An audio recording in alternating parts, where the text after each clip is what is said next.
everyone, welcome to today's Talks at Google. I'm Alice Himsworth, I'm a member of the Talks at Google London team. And today I'm thrilled to welcome Eliot Higgins, founder of Bellingcat and open source investigation pioneer. And thank you so much for joining us, Eliot, and welcome. In terms of format, Eliot and I are going to be speaking initially, and then we'll have time for questions at the end, so feel free to drop those into the chat. Really welcome, Eliot. It's great to have you here. You're going to talk a bit about your recently published book, We Are Bellingcat, which I've thoroughly enjoyed reading. And I was fascinated to follow your descriptions of how individual cases were pieced together. And so I was wondering what moments have meant the most to you, and is there a part of every investigation that brings you the most satisfaction? I think just throughout kind of my work since about 2011 onwards, there's always been kind of moments which have felt significant. For example, in the start of 2013, when I was kind of blogging before Bellingcat, I used YouTube videos from the conflict in Syria to identify smuggling operations of arms going to the Syrian rebel groups. And that was just using YouTube videos that they uploaded themselves. Later, then there was, of course, the MH17 investigation, which we did. It was basically the first Bellingcat investigation, and it was a huge catalyst both for the growth of Bellingcat, but also the growth of the entire kind of open source investigation community and the recognition of the value of it for kind of gathering evidence. And then I think, another really major moment has been the kind of investigation we've been doing over the last couple of years, starting really with the Skripal assassination attempt in Salisbury, where we've basically just uncovered this ongoing Russian assassination program using a legal nerve agent development program. So that was, that's been really significant in our work. Yeah, and all of those are detailed in the book, and it was fascinating to see each one sort of as you went through the different pieces of information, put them all together. So you've had a lot of success, and you've also, with those investigations that you've mentioned, garnered some notable detractors, from your sort of common internet troll to governments. What are the biggest challenges that you find and that are facing Bellingcat? We obviously get a lot of pushback now from the Russian government, for example. I mean, that's just been an kind of increasing thing ever since we've been doing it. We don't really feel challenged, because for me, that's always been part of existing on the internet, that there's going to be people kind of send you abuse. And in a sense, it's gone from just kind of random people on kind of, Twitter and comments just being mad at Bellingcat for something. And that's the Russian government being mad at Bellingcat for something. But there isn't really much difference in the sophistication in which they kind of attack us. I mean, even the Russian government will recycle kind of internet conspiracy theories to attack our work or, spread disinformation. So in a strange way, even though it's, a very different level, the difference between a kind of Twitter troll and the Russian government, the actual tactics they use aren't that dissimilar. So to us, it's almost just part of the, cost that we've kind of already calculated for doing our work. And do you find that it's easier to deal with being part of a group of people who are experiencing the same thing? It sounds like you work in a very collaborative environment. Is that helpful? Yeah, I mean, we kind of work on Slack, and we have our Signal groups, and we're always kind of talking about a whole range of different things. And we don't mind a bit of drama every now and then. I mean, there's always something that's coming up. There's always someone who's mad at us for something. Currently, it's Steve Bannon and friends are angry at us for something we did with MSNBC on the January 6th violence. So the last few days, they've been getting really het up about it. But the kind of people who are mad at us are the kind of people I'm glad are mad at us. If Steve Bannon was saying how wonderful Bellingcat is, then I would have failed at life, I think. Yeah, so more of a badge of honor, really, than something to stay up at night about, worrying about. Yeah, absolutely. And a lot of the time it's just free advertising as well. I mean, when, Russia Today does another article attacking Bellingcat, then it's just kind of more of a sign that we're, being effective. We're hitting them where it hurts. That sounds like an interesting way of operating. One thing I took away from your book is that a lot of your work is forward-looking. So you have a hope that in the future, everything that you're doing can be used to bring people who are responsible for war crimes, for example, to justice. And I wondered if you could talk a bit about the successes you've had so far in seeing those hopes realised, and what hopes you have for the next few years. Yeah, so the thing about online open source investigation is that it's a field that really emerged from a group of amateurs. Myself and a number of other people were kind of really the first people who kind of came together and started doing that. And it really arose out of the events of the Arab Spring from about 2010 onwards. But as it's kind of grown and become more well known for Bellingcat works and the works of others, there's been an increasing amount of interest from organizations who work in fields of justice and accountability. So, especially following MH17, where we were doing this very public investigation. And alongside that, you have the joint investigation team, the official criminal investigating, also investigating what was happening. The difference is we were able to publish what we were discovering kind of day by day, whilst it was, the middle of 2016 before there was a joint investigation team press conference about what they think happened. And it just happened that it agreed entirely with what we had discovered over the previous 2 years. And I think in the mind of a lot of people who are working for organizations that do have the justice and accountability focus, that was a really big moment, because it showed that through open sources, we had basically come to the same conclusions and presented very solid evidence of what the official criminal investigation was also finding. So as that kind of interest has increased, we've been in touch more and more with organizations like the International Criminal Courts, who have questions of their own about how this is done. And because it comes from this kind of amateur kind of grassroots movement almost, it's been quite unusual for them, because this is not something that's kind of coming from the top down. It's something that's coming from the bottom up, and you have to kind of engage in a way that's very different from those kinds of organizations. But it's something we've been very successful at. And as we've kind of grown, had this recognition of our work kind of growing in those communities, we've also recognized that we've had to develop new systems for archiving investigation that can be applied to open source investigations. And we've been focusing initially with that on a collaboration with an organization called the Global Legal Action Network to develop this process. And we had been testing it out on Saudi airstrikes in Yemen, looking at these incidents and using these new processes. Recently, we actually had a mock trial using some of these videos, and we were presented as kind of expert witnesses, and we presented the evidence, because this stuff really hasn't been tested in court in this way before. And we had developed a system, and we needed to test it with real QCs and a real judge. And it went very well. I mean, the judge accepted the evidence, had some positive feedback to give us about how we could improve the process in her eyes as a judge. But that's going to feed back into the process. And that's a process that we hope to teach to other organizations who, in this kind of rather unusual, the way in which the internet has changed the way conflicts are seen. You have, organizations like Bellingcat who might be the first responders, in a sense, to these incidents. And with, a lot of this content being violent, social media companies where are taking these videos down quite quickly. So archiving is as much as an importance as investigating. And by spreading these processes to other organizations, we're hoping that in the future it won't just be down to Bellingcat to kind of do this kind of work, but it'll be a network of organizations working on a whole range of different topics. And just seeing the kind of increasing kind of interest and success of our justice and accountability efforts have been very satisfying. I mean, we had a incident in Cameroon that we looked into that initially was dismissed as fake news by the Cameroonians, and a year later the people involved were actually sentenced in court for killing 2 women and 2 children in a video that was shared on social media. So that only happened because there are open source investigators in a community who looked into that. And there's many more incidents like that that are happening all over the world. And the more people doing these investigations, the more chance there is of those incidents actually being investigated. And you say, and you talk in the blog about how you hold yourself to a very high standard, particularly in terms of corroborating evidence and making sure that you've got different ways of verifying evidence. Does it make you nervous when you start working with other organizations, or as more people start doing that they don't hold themselves to the same standard, and it could erode trust in other people who are doing the same thing? Well, one thing we do a lot at the moment is collaborations with other organizations. We've done recently one on a mass killing in Ethiopia during the violence there. We've done others recently on border pushbacks by Frontex. And there, because we're being very transparent about the information we're using, and we're working collaboratively with these organizations who are sharing the information they've got, it's a lot easier to see and get a sense of what they're actually publishing.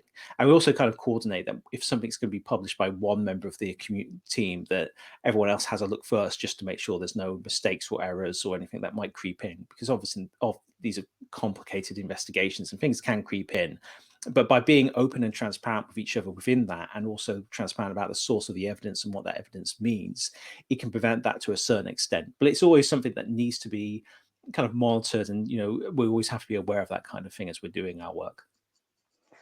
And you do talk a lot about cooperation and recognizing individual contributors. And that seems like as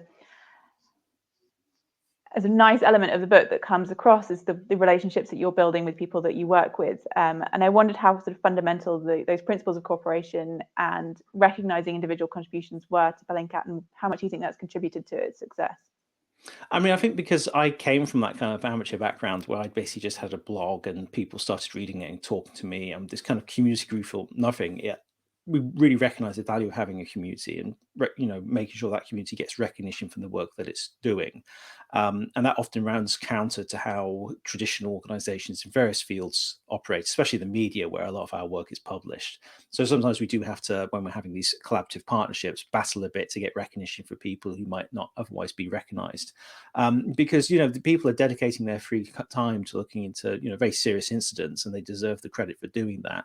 And it also gives them reason to do it again in the future. People want to have credit because they're putting the work in, and if we make sure they get that credit, then it's not just about their feeling good about themselves, but we've also seen people who've been part of Bellingcat and volunteered for Bellingcat get their own kind of full-time jobs working in different organizations doing open source investigation, taking those kind of Bellingcat methodologies along with them to those organizations. So recognition isn't just about feeling good about yourself, it's about actually being able to achieve something. And like me, when I started doing this, I was doing this as a hobby and I really wanted to do it as a job, and if I can give that experience to other people, then that's even better. Yeah, and on that point, I was wondering, because when you started and when you were blogging as Brown Moses, I know you faced critics who sort of questioned your authority as a non-expert, and then you've obviously gone on to be one of the foremost experts in open source investigations. And I wondered if there was a point when you felt that you had earned that badge. Sort of, we talk a lot about imposter syndrome at Google, and so I wondered if you went from feeling like, yes, I know I'm just this guy who's looked at a lot of videos and photos and I know a bit about this niche thing, to really feeling that you were the expert. I would say there's still an element of that kind of for me now, because I mean, especially as you kind of grow, the thing is we've grown into working with different kinds of fields, and with this justice and accountability stuff, I mean, you're dealing with judges and lawyers and kind of very serious, well-educated people, and it's a process to convince any organization that your work is worthwhile doing. And I often say, you can judge us by the work we're doing because we are transparent about the sources and our methodologies, but reputation is still a really important part of it. So building that reputation is something that we're constantly doing, because until we have, it's one thing to say, look at my work, but people aren't going to look at your work just because it's got, Bellingcat by the name of it. You've got to kind of almost build a brand around your name so they'll actually take enough notice to actually read it in the first place. Often, when they eventually do, if they're, unbiased in their opinions, then they often, will see the value of it and how it can even be worthwhile for their own work. And to sort of move tack slightly or back a bit to what we're talking about in terms of collaboration, I think reading your book, what it put me in mind of was the last talk I hosted as part of Talks with Google before we went to working from home, was with a woman called Julia Ebner, who had written about her time as an undercover investigator looking at online extremism. And at the time, I was worried because the groups that she was talking about and the kind of appeal that they had was something that was attracting young people. And I felt at the time that those who were sort of attracted to these conspiracies would be more easily led into these sort of online groups, and that there wasn't the equivalent for those who wanted to sort of counter those extremist narratives and who almost sort of wanted to fight on the side of the good. But reading the Bellingcat book gave me hope that there are these groups that are attracting, like you say, people who want to collaborate, people who want to be involved. So do you think that Bellingcat does provide that as a rallying point? And are there other examples that we could draw hope from? Yeah, I mean, in my own experience, I've kind of observed, because I think there is this kind of increasing erosion of trust in traditional sources of authority, be that the government, media, and, with coronavirus medical professionals as well. People look for alternatives online. And the thing with the internet, if you're looking for you'll find a community online who, is like you, who is distrustful of authority, but very often those communities are made up of people who have almost made it their life to be distrustful of authority for specific reasons. We do a lot of work, for example, on the conflict in Syria, and there's many people who are part of a kind of alternative media ecosystem who do distrust the government, who do kind of think that, you know, Assad is actually not a bad guy because all this stuff coming from the white helmets and the UK government and where else is actually all fake. It's all lies, because they know from the 2003 invasion of Iraq, you can't trust these people. And they end up seeing the entire world through that lens. And within those alternative media ecosystems, you basically have kind of increasing levels of extremity. So you might be, for example, if you're worried about coronavirus, you might say, well, I don't really trust these vaccines. I'm going to, you know, look up groups that are a bit worried about vaccines. You might find people who are saying, you know, in a community, oh, yeah, you've got to be careful about vaccines. They have kind of heavy metals in them. It can be dangerous. Within that, you'll have a subset who are saying, actually, they're not only dangerous, but they can actually cause you to become ill. And some people within that group were saying, in fact, you should avoid vaccines altogether because there's actually no health benefits whatsoever. And within that, you'll have a subset who's saying Bill Gates is putting microchips in vaccines so he can track all of us. And what happens is you, in a way, start getting filtered towards the most extreme community that, in a sense, you're kind of mentally able to be part of. You kind of get radicalized basically online. And the problem is, that's really all the options people have, is to find these alternative kind of media ecosystems, because they aren't really being served in a way, in a reliable way, in a trustworthy way, you know, online, to find, you know, alternative answers to the questions they're asking. And I think to a certain degree, Bellingcat does do that. You know, if there's many people actually followed Bellingcat because they were distrustful of some of the mainstream kind of reporting that was going on certain subjects. And by being transparent and using open source information, they're able to actually look at the evidence themselves. But we're a very small organization. I mean, even now we have 21 staff members, which is an awful lot of people. And we've got like a whole internet out there that we've got to kind of work with. And for me, we can't just sit back and assume things will kind of work out because, you know, Bellingcat is there and there's fact checking being done, because that's not what's happening. There's, you know, an increasing amount of kind of extremism online on a whole range of different topics, from coronavirus to the shape of the planet Earth to chemical weapon use in Syria and all these other topics. So I think we have to be a lot more proactive about building these communities and do that from a much younger age. I mean, we look at, you know, Ofcom in the UK, the communications regulator, said that 50% of 10-year-olds have a smartphone. Yet we don't really teach them about, you know, to engage online in a way at all. We explain to them, you know, we might teach them about kind of, you know, fake news maybe, or, you know, how to be safe online, but you can do more of that than the internet. It's not just about being a consumer of information, it's about being a participant. And there's been some really good work done already by organizations like the Student View in going into schools with 16 to 18-year-olds, creating pop-up newsrooms and teaching them to investigate issues in the local area. And I think by combining kind of the work Bellingcat is doing with those kind of projects, we can teach people to kind of build on that and actually be part of an online community that is interested in doing kind of fact-based investigations, rather than, you know, what most options are at the moment is, you know, you get angry about something and you find other people on the internet who are angry about something, and you just end up getting angrier and angrier and kind of patting yourself on the back for there's being so many angry people around you, and you don't actually achieve anything. You just get, all you do is just send abuse to people on social media and think you've done something positive in your life, when really you've got this false sense of power because you're surrounded by people patting you on the back when you do that. Yes, that's a very reassuring answer for me. And I had a question that I was going to ask you, actually, was with kids spending more time as a result of the pandemic online, whether you did see sort of potential positive of that, because part of your sort of early narrative as you started doing Brown Moses was that you were a parent and that you lived quite a lot of your life online anyway, that you were involved in gaming. And so I did wonder if you had a sort of slightly different perspective from the terror kids have been online too much view. Yeah, I mean, for me, it's always about making sure that people have a place to actually go when they're looking for stuff that is actually gives them a chance to contribute positively. I mean, we're building a volunteer section, for example, on Bellingcat, where we will kind of give tasks for certain things to the community so it can be more directed. That kind of already happens informally with Bellingcat, because we have a big kind of Twitter community, for example, and we've used that before on certain projects. But we want to give it kind of more direction and kind of make the kind of barrier of entry a lot lower, rather than having to be kind of parts of these communities already, you know, being on Twitter, finding the right people. You can just go to one website where there's, you know, a list of tasks like geolocate this video, or, you know, what is this object, and get people engaged there. But we also want to avoid the kind of situation you get, you know, when there's too many people doing complicated tasks, like the Boston Marathon bombing investigation on Reddit, where basically just there's a whole bunch of groupthink with the wrong people being identified, and their families ended up getting abuse when it wasn't anything to do with them. Same with the January 6th violence in Washington D.C. There were online communities looking for suspects.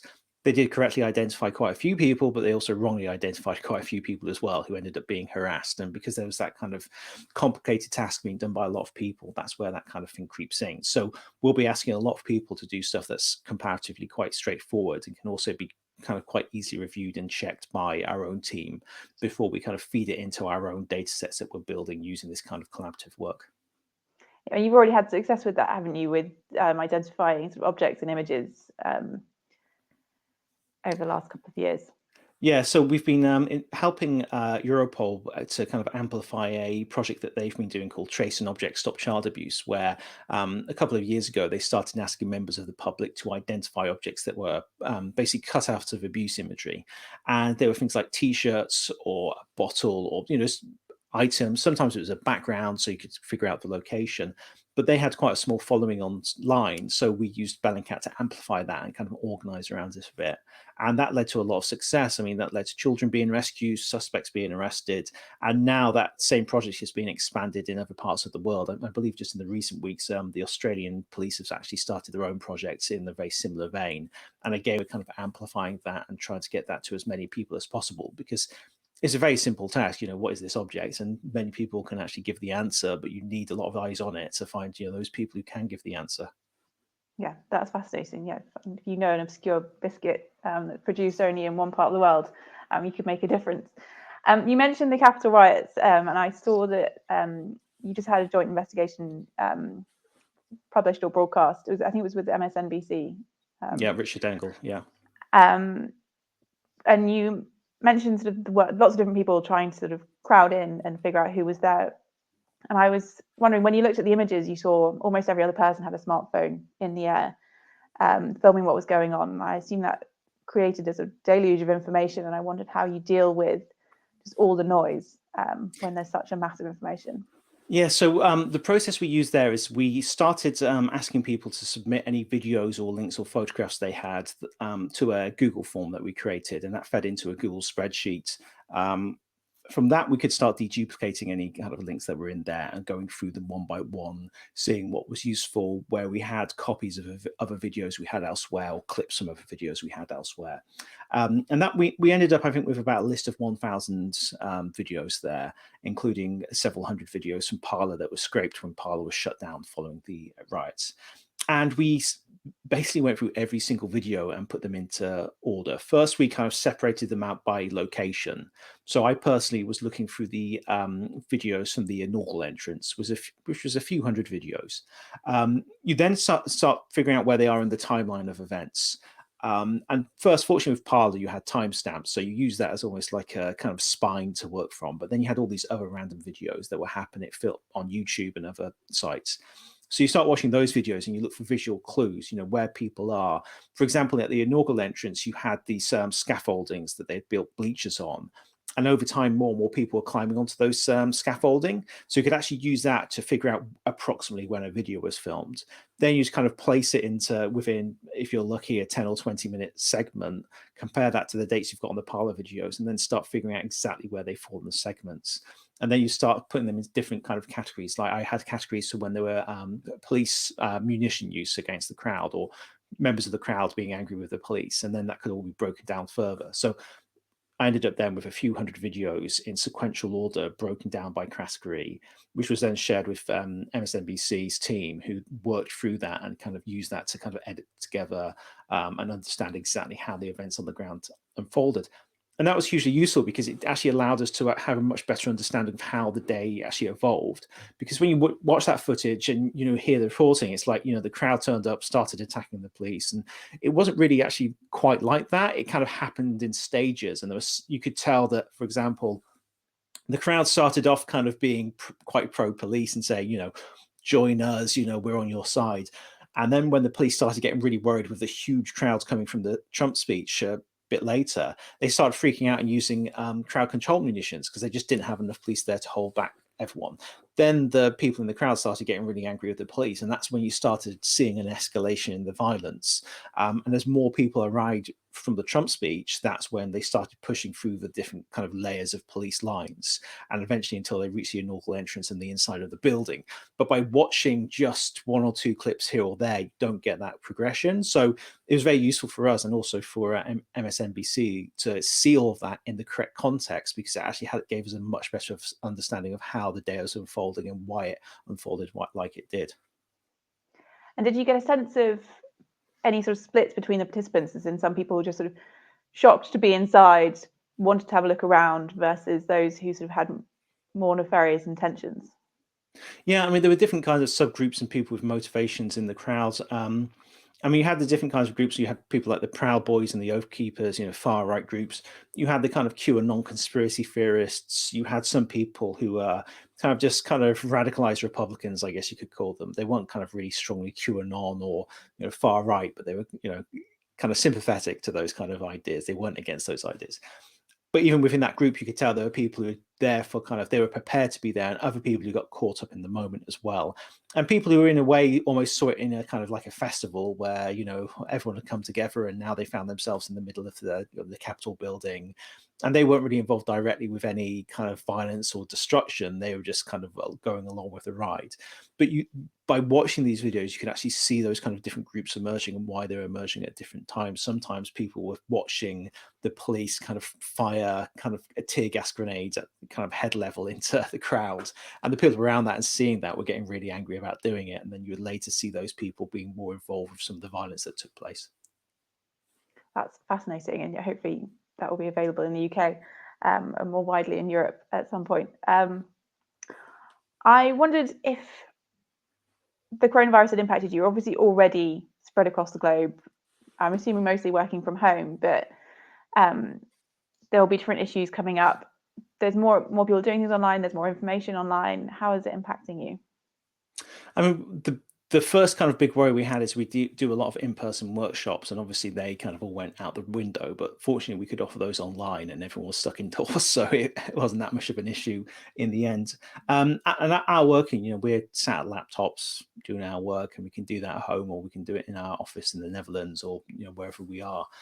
So it wasn't really that much of a negative impact, and I think it did take a while to kind of adjust to kind of working online, but we were kind of already quite scattered and always working online anyway. So I think actually it gave us an opportunity almost to have a breather, because we work quite intensively at Bellingcat. We also an organization that grows really rapidly, and we've doubled it in kind of turnover every year since we were launched. And that means there's a lot of changes over the last 2 years. We've actually changed from being a kind of UK limited company to an actual charitable foundation in the Netherlands now, and that took a lot of time and energy. We have kind of auditors coming in. We had to, I had a business director and a fundraising team, and that all was something that I think with coronavirus, weirdly, because we had that year to kind of have a bit of breathing space, allowed us to do that more effectively.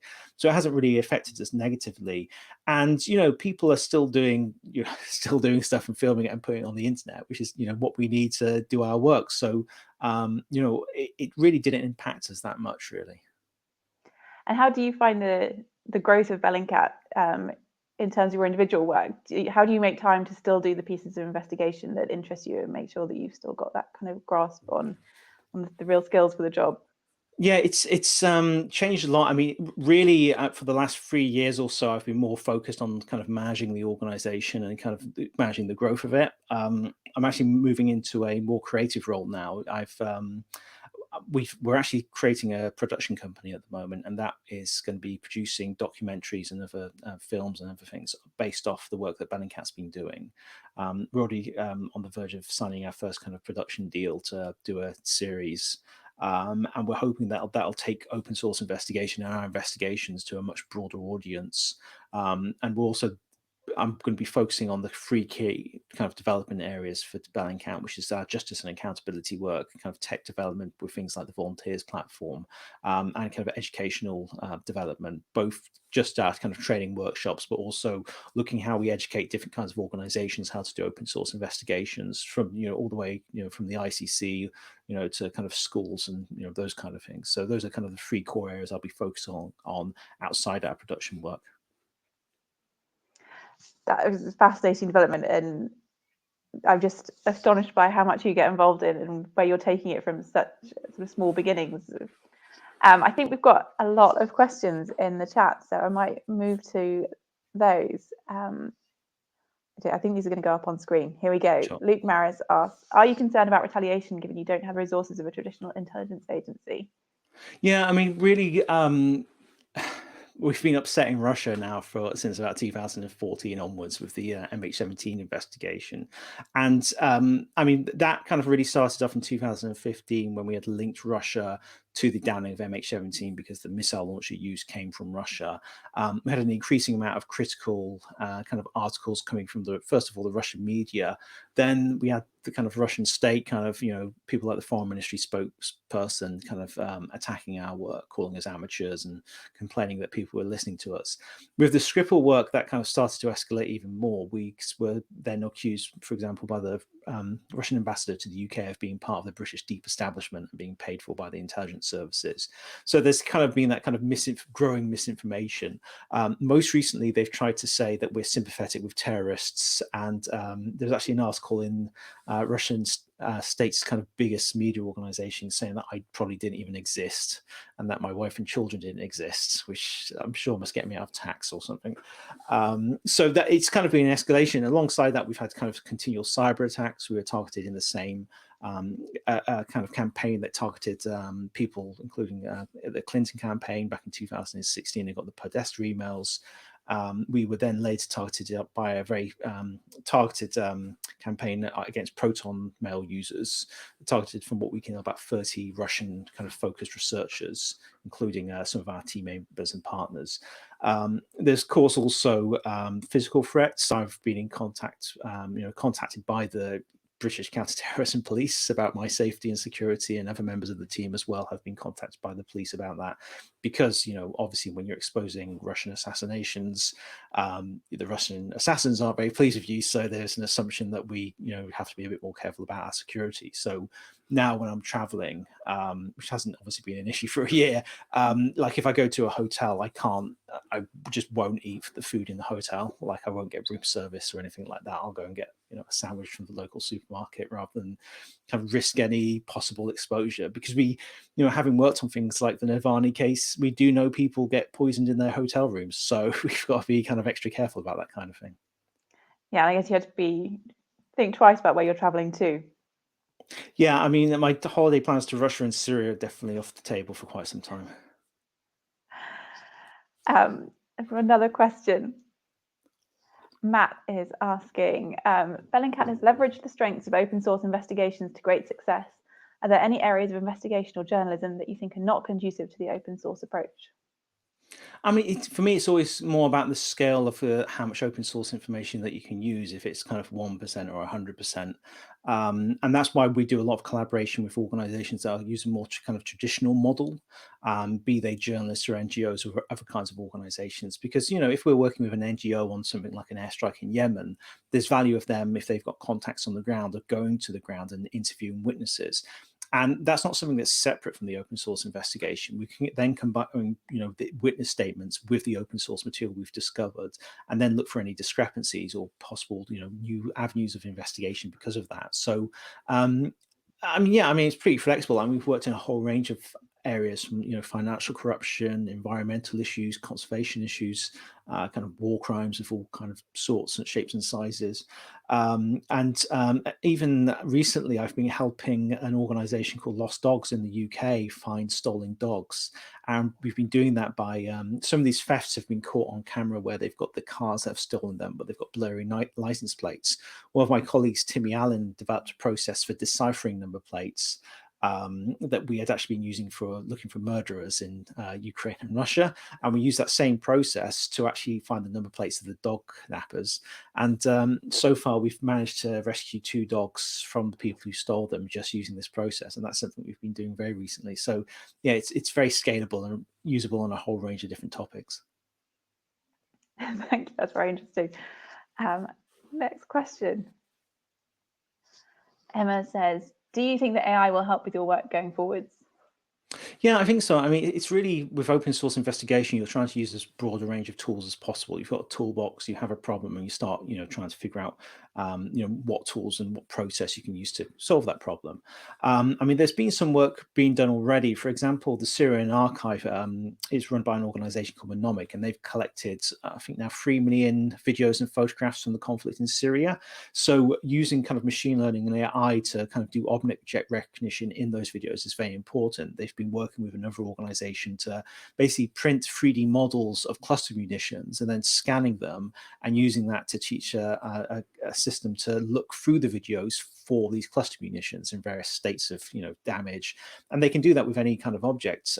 Forensic architecture, for example, also used a system where they were taught the system to identify specific models of tanks that were being used in the conflict in Ukraine that were only used by the Russian Federation. So these were Russian tanks inside Ukraine.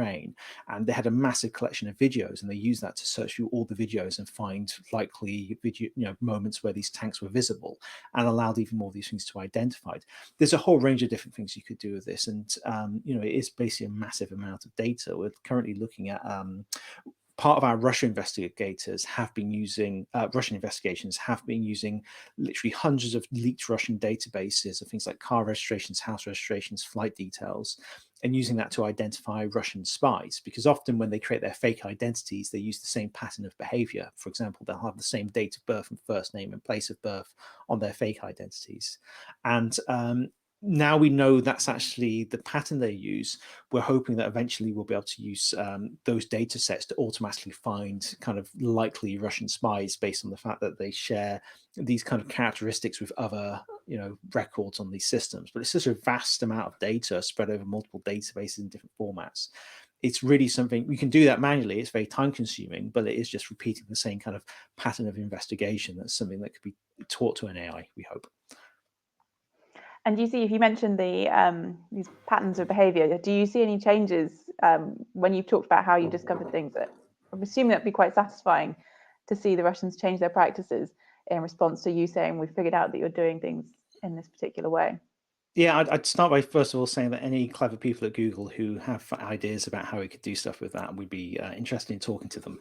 And we have seen them change behavior. When we were looking at the Skripal suspects, we were able to purchase.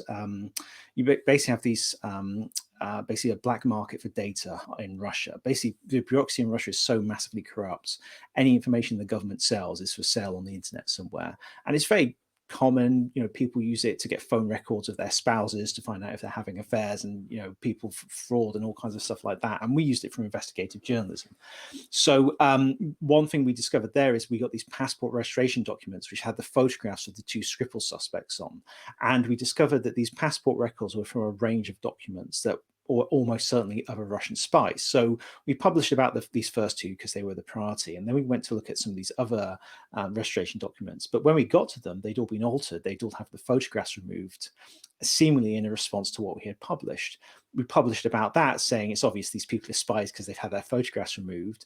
And then when we looked for more of these documents, the photographs weren't removed, but changed. And the reason we knew they were changed is because on one of the documents, rather than they changed the man's face to a woman's photograph for some reason. And that just gave us another clue that they were doing this. But this happens a lot. The Russians do respond directly to the work we're doing, even with the conflicts in Ukraine, where we're using Russian soldiers' own social media profiles to expose the Russian government's involvement in the conflict. The Duma passed a law saying that it was now illegal for Russian soldiers to share photographs and information about their military service. And that was clearly a direct response to the kind of work that Bellingcat was doing. And do you worry that it makes it harder when do you sort of have that debate of, is it going to make it harder for us if we talk about how we did this, or do they still just keep making other mistakes? Yeah, I mean, part of it is that even if one avenue closes, that others will open up or will discover other avenues of investigation. We also have to be very transparent how we work, especially like with the Russian investigations, where it's not purely open source information, because we get accused by the Russian government of working for MI5 or MI6 or the CIA, depending on what day of the week it is. But that's quite constant, and we have to be as transparent as possible about how we do our investigations. So, for example, with the Navalny investigation, where we discovered the FSB team who poisoned him using this same kind of data, we were very transparent about how we went about our investigation. We wrote a detailed article talking about where we got the information from, without linking to it directly, because that is actually illegal to do that. But we talked about that. And then when Russia was saying Bellingcat is MI6 and all this stuff, information is coming from the intelligence services, Russian news organizations actually used what we wrote up to find it for themselves and published articles saying, actually, we found the same information that Bellingcat's published, and it's available on the internet from these internet forums, not MI6, as the Russian government is claiming. And that was very significant, because to a Russian audience, that demonstrated that, yes, you could actually do these investigations without being part of the intelligence services. Thank you. Let's take another question.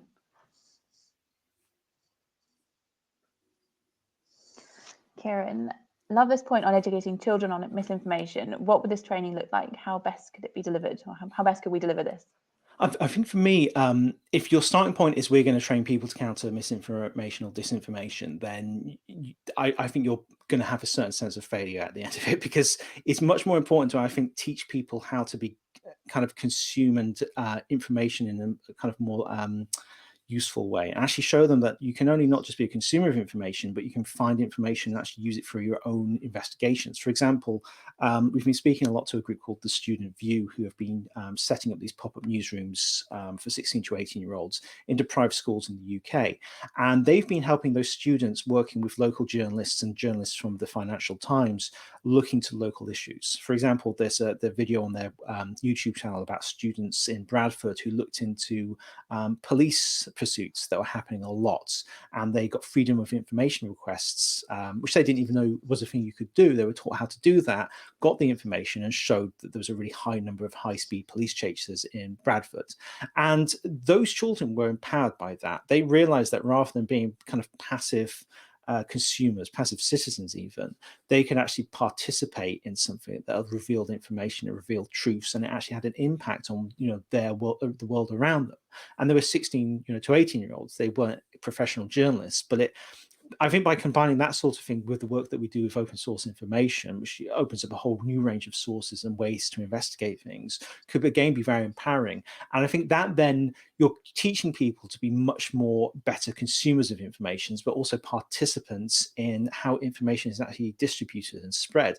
And they start recognizing that certain kinds of information is bad information. And I think if we over focus on the idea of teaching them to counter disinformation, or you do fact checking, rather than actually something that impacts them more directly, like what's happening at the end of the road, that maybe they can change something about that, it's not going to be something that sticks, because you'll move on, you'll move on and you'll get a job, and then it's not going to be something you feel that, countering disinformation is not part of your job if you're kind of, working at Tesco's, or you're kind of a taxi driver or something like that. But if you're feeling that when you go home you can actually be part of a community that's looking into issues in your local area, it makes you more engaged with the issues in your local areas. It actually gives you a way to actually have an impact, and that can then, as part of a community, as part of the open source community, be something where it's not just about what's happening at the end of the world, but you can be part of something investigating issues across the world, and also be parts of communities who can draw on your own experience, and you can draw on their experience, like the kind of dog issue we've been looking into,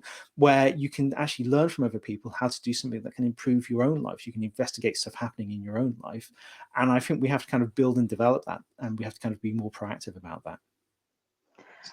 And is that, when you're doing this, are you thinking about ways to quantify it and see if it's working, and sort of feed the positive stories back into the loop of successes that people have had? Yeah, I mean, we always look at kind of, I mean, really, it's always about sharing as much as possible about, what tools work, what successes they are, using those as kind of teachable situations where you might look at a group who are, have a problem, and you've already known another group, or there's another situation that's dealt with that in a similar way, or there might be a tool that they might not be aware of, which would be exactly the thing to crack open this problem, again, with another place in the talk as well. And if we keep, the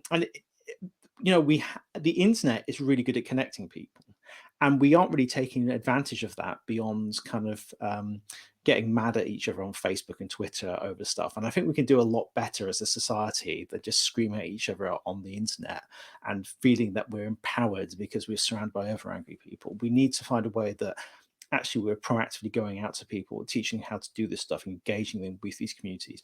And it's a big, complicated task, especially when you're looking at doing it with kind of school-age children where, they're being taught other things. How do you make that part of a curriculum? How do you make the government care enough to make that part of the curriculum? Some work is being done there, but it is something we have to work really hard at and something we will be dedicating a lot of time to. Another question, please, from the chat. Mason asks, a diversity of media sources and voices benefits Bellingcat by increasing the availability of accurate and independent information. Why then is Bellingcat often at odds with organisations like the Grey Zone? I think this comes down to the idea of these kind of alternative media ecosystems. So, the Grey Zone is part of a community of people who, as I mentioned before, there's people who were kind of, see the world through the lens of the 2003 invasion of Iraq, where everything that is happening in Syria is really, part of US kind of international interests. And that's a community that exists. They have kind of individuals and personalities who are part of that community. They reinforce each other's views. And you find that around a whole range of different topics, not just, the Grey Zone is particularly focused on the conflict in Syria, for example, the anti-white helmets rhetoric. You have other parts of the community like the Working Group on Syria Propaganda and Media Studies, which is also another group that does a lot of kind of doom or trutherism. They've kind of connected with the kind of WikiLeaks community, but you can actually kind of observe these communities. You can see them as a kind of existing within a bubble. And I think the issue is with why we're kind of targeted by them so much is because they see us in the context of their own worldview. They see Bellingcat as a kind of tool of Western imperialism because they only see things in terms of Western imperialism, informed by their experiences with the 2003 invasion of Iraq and those kind of issues. And in a way, they become so blinded by their own ideology they can't see outside of that, and they become quite ineffective in what they're actually trying to do, or even if they're even aware of what they're trying to do. And unfortunately, this is just the nature of the internet. You do find people who are, angry about certain issues, and they see things in terms of how they think the world works, when in fact the world doesn't actually work in that way. And that, they look at Bellingcat and they see us writing about chemical weapons attacks in Syria, and they say, well, that must be part of a Western plot against, Assad to, steal this oil or something like that. Not that it's actually a significant human rights and global issue of the use of chemical weapons against civilians. So you're always going to have communities like that. You're always going to have people who are kind of angry about stuff. But for Bellingcat, I mean, we focus more on seeing, actually, we're finding this evidence, it's valuable. How do we develop this into something where it can be used for justice and accountability? How can open source information be used as evidence? And if we don't have that approach, if instead we just spend all time arguing with people on the internet, then we're really no different from those groups anyway. As much as I do spend my time arguing on the internet with people, I'm doing other stuff as well. And do you have to compartmentalize sort of the groups into those whose minds you sort of hope to change and bring along with you, and those that are sort of lost causes from your perspective, whose minds you won't change? Yeah, I mean, there's always going to be people who, no matter number of fact checks or evidence or information, they'll never change their mind, because not only do they think you're part of, this kind of imperialistic structure, or whatever it may be. I mean, people are always going to believe the Earth is flat because, they are surrounded by people who reinforce that idea. They do their own experiments. They have their own experts. They have professors who agree with them. And it's the same with every kind of single topic. You'll always have these communities that kind of are against something, and they are more interested in seeing something destroyed than seeing something kind of improved or changed. So that's why they're always in opposition to it. And also, for a lot of these people as well, it's a good grift as well. You can kind of get money for it, you get support, you get your Patreon paid up. It's like the Steve Bannon lot at the moment. They're kind of doing this kind of performative outrage about this MSNBC thing, but it's always making sure you donate to their Patreon at the end of it. So it's irritating, and unfortunately sometimes there's kind of like if you think of the kind of mainstream discourse and the people you're reaching to, say they policy makers, politicians, people working in the media, there's always some people who are kind of going to be a bit open to those ideas and are kind of drawn into those communities. But that is in a way just the nature of the internet, and all we can do is kind of keep doing our kind of fact-based investigations and doing what we can to improve our work, and reaching out to organizations who want to use this stuff for positive uses, who want to improve the world rather than just being angry at each other online. I think we've got at least one more question. If anyone has more they want to drop into the chat in the last few minutes, make sure you get them in. But I think we'll take at least the one question I can see. So Madhav, might be a naive question, but do you worry about being infiltrated by bad actors? So yeah, I mean, like literally every single email we get, we're kind of thinking, is this someone who's trying to scam us or do something? Fortunately, because the open source community is kind of really grassroots and that everyone knows each other, that, if someone turns up and they're saying, I'm a brilliant open source investigator, here's my investigation, and no one's heard of them, that's immediately suspicious. If we get an email from someone saying, we've got this amazing piece of evidence we want to share with you, that's immediately suspicious. And unfortunately, most of the emails we get like that are from people who are talking about like really insane stuff. So it's very easy to filter those out. But there's the 1% that's like, oh, this is interesting. But then we do everything to check who those people are, check what information they're sharing, just verify every single thing they're saying. But for actually people joining our organization, that would be very difficult to do because the kind of pools of people we're drawn from are already part of our community. So we know them by reputation. We know what they've been doing for a kind of a long time. And as open source investigators, we can dig into people quite well as well. If they have no online footprint, they're immediately suspicious. Yeah, I think coming to you as someone pretending to be someone else be quite challenging given the very nature of the work that you do. I think we've got lots of kudos in the chat for you and for the work that you and Bellingcat do. So I have just a few final, or one or two final questions. I just sort of wondered, in the immediate term, are there any insights you can give us into what we might see coming out from Bellingcat? Well, we're doing a lot more work looking at these Russian assassinations because we published about the Navalny killing, and that was linked to a nerve agent, secret nerve agent program that was involved in 2 GRU assassinations, including the Skripal assassination attempt. We published then about 4 more attempted assassinations, 3 of which were successful in Russia, one including a senior opposition figure called Vladimir Kara-Murza. We've got at least, I think we're on to 5 more assassinations that we'll probably be publishing about in the coming months. That will also be part of the production we're doing, focusing on these Russian assassinations. So you'll hopefully be able to see an interesting documentary about all that as well. We're also we're looking actually more into information around investigations around conservation issues as well, because we've recently contacted by organizations who focus on that. And there's not actually been that much open source work done around those issues, and the work we've done so far seems to show there's actually quite a lot we can do with that. So it's always very exciting to have those new opportunities opening up. We'll be kind of working on building that volunteer section as well, which is a very important part of what we're doing, and generally, keeping very busy. Just to pick up on another point that you made earlier about online platforms and information being taken down versus some of the work that's being done to make sure that the information is harvested and stored somewhere. I think online platforms obviously do take content down in response to that content not complying with their policies or not threats of legal action as well. And that in itself, while it makes it challenging for you, has also led to accusations that free speech is being impeded. Do you have solutions to that problem, or where do you stand? I mean, for me, I think the only solution that will work is having more organizations like Bellingcat being almost the frontline responders to instances where this kind of content is being shared online, so being kind of grabbed and preserved quite quickly. And that's a challenge because it's what with open source investigation, a lot of it has been focused on Syria in particular, the conflict in Ukraine and Russia. So in countries, across Africa, for example, some conflicts at the moment, like what's happening with Ethiopia and Eritrea, or Armenia and Azerbaijan last year.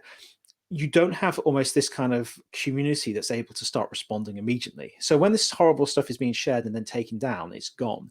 And I think what we need to do is build more communities across the road, regionally, in countries who understand what this actually, what they're looking at, what they have to preserve, and how to preserve it in a way that's actually useful. Because it's not just a matter of downloading a video and hoping for the best. There's ways you can archive it to make sure that video has like a hash on it, can't be altered.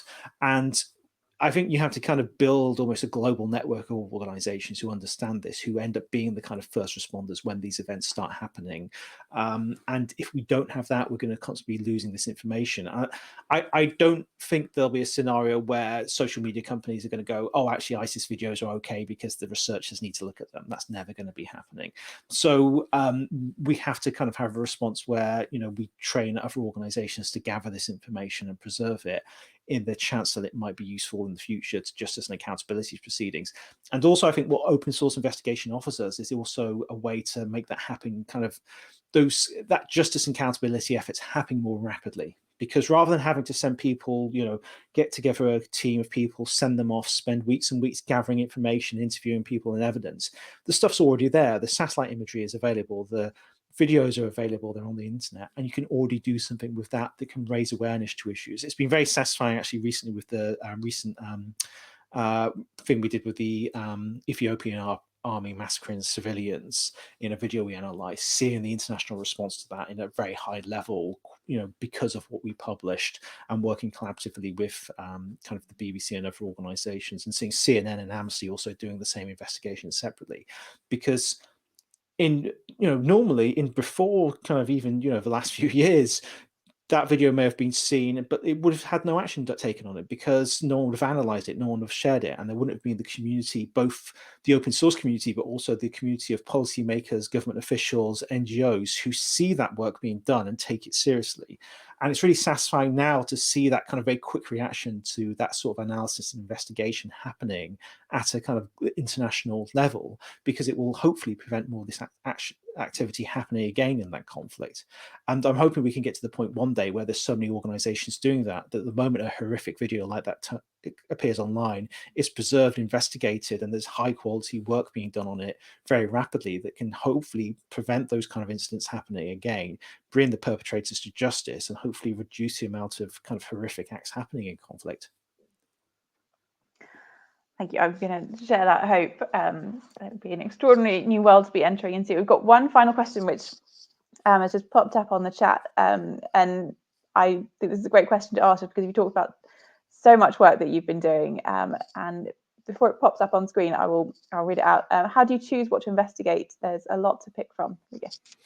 So because open source investigation kind of really developed as like an amateur community who was initially interested in the Arab Spring, basically, it wasn't until about 2012 until I think this community really came together and did kind of open source investigations consistently. And that was really, I think, through the work I was doing on kind of my Brown Moses blog, looking at videos from Syria. So the community kind of formed around the conflict in Syria mostly. So it was really videos from Syria that were kind of interesting to people. Then in 2014, when MH17 was shot down, there was another community that kind of formed around MH17, and then Ukraine, and then Russia's involvement in the conflict in Ukraine. And then Russia started bombing Syria. So the Syria community and the kind of Russia-focused community kind of came together. So, and because it was very much a volunteer-led community, it was really up to what people were interested in. And MH17 was a massive story that then led on to other really interesting things, like how Russia was sending troops across the border. So I would say until about 2018, I think especially for the work of Bellingcat, it's really led by the volunteers, because even by 2018, we were still 6 staff members. But now we've kind of grown and we've developed as an organization. We have kind of more of a long-term planning. We can kind of be more focused on what we decide to do. And it's not always about what we want to investigate, we want to look into this certain country or that country, but what is most effective for developing those areas that I described before, of the tech and justice and accountability and education and those other areas, because those are all very important areas for the entire field of open source investigation. So that's partly what leads it. There's still the interest of individual investigators, because with open source investigation, you're going to be looking at a lot of stuff on the internet, and unless you really want to look for something, you aren't going to want to do it. So you have to be stuff you actually care about, you're interested in, you want to know more about it, and so that's kind of what's leading it. And then sometimes it's just events that happen, and then they're so interesting, everyone kind of looks into it, like the January 6th violence, or the downing of PS752 over Iran was also another one that we hadn't intended to look into, but so many people sent us videos saying, look at this, look at this, look at this. We ended up looking at them and finding interesting stuff. So that kind of it's all still quite organic, but we do it now within a kind of framework of understanding what our long-term goals are. Thank you. And that is all we have time for in terms of questions from the audience and from me too. So I just want to wrap up by saying, first of all, thank you so much, Eliot. That was absolutely fascinating. Thank you both for coming and for the work that you do. You filled me with optimism. And thank you to all the audience for the questions and everyone for watching. It's great. Thank you very much, everyone.